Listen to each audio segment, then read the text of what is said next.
దేశవ్యాప్తంగా వాతావరణ శాఖ మరో సంచలనాత్మకమైన రిపోర్ట్‌ని అయితే బయటకు తీసుకొచ్చింది. ఇది అందరికీ కూడా చాలా చాలా ఉపయోగపడుతుందనమాట. ముఖ్యంగా రైతులందరికీ కూడా ఈ విషయం అయితే చాలా చాలా ఇంపార్టెంట్. సో, వాతావరణ శాఖలో ఇప్పటివరకు ఉన్న అన్ని న్యూసుల్లో ఇదొక మంచి న్యూస్ అనుకోవచ్చు.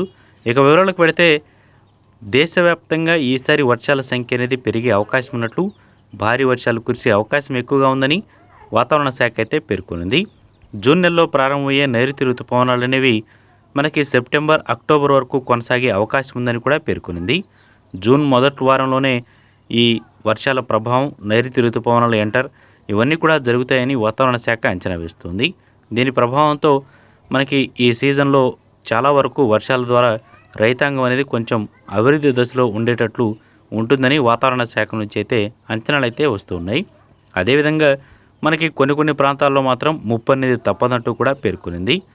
భారత వాతావరణ విభాగం విడుదల చేసిన ఈ వివరాల్లో మనకి లోతట్టు ప్రాంతాలు అనేవి ఇంకా జలమయమయ్యే అవకాశాలు ఉన్నాయని, అక్కడ కొంచెం మనకి చర్యలు అనేవి జాగ్రత్తగా తీసుకోవాలని కూడా వాతావరణ శాఖ అయితే పేర్కొంది. ఇక దీంతోపాటు ఆంధ్రప్రదేశ్, తెలంగాణ రాష్ట్ర వ్యాప్తంగా చూసినట్లయితే ఇప్పటికే మనకి కొన్ని రకాల తుఫాన్ల ప్రభావంతో రైతాంగం అనేది దెబ్బతిన్నది మనందరికీ తెలిసిందే. మరోసారి ఈ ప్రభావం అనేది ఎక్కువగా ఉండే అవకాశం ఉంది కాబట్టి కొంచెం ఆయా ప్రభుత్వాలు జాగ్రత్త వహించి ఎవరైతే రైతాంగం ఉంటారో వాళ్ళని ముందుగా అలర్ట్ చేసి ఉంటే బాగుంటుందని కూడా పేర్కొనింది. అదేవిధంగా మనకి ఈ ఫిబ్రవరి నెల నుంచే ఎండల తీవ్రత అనేది కూడా పెరుగుతూ ఉంది. ఈ ఎండల తీవ్రత అనేది ఇంకా పెరిగే అవకాశం ఉందని కూడా వాతావరణ శాఖ అయితే పేర్కొంటుంది. ఇప్పటికే కొన్ని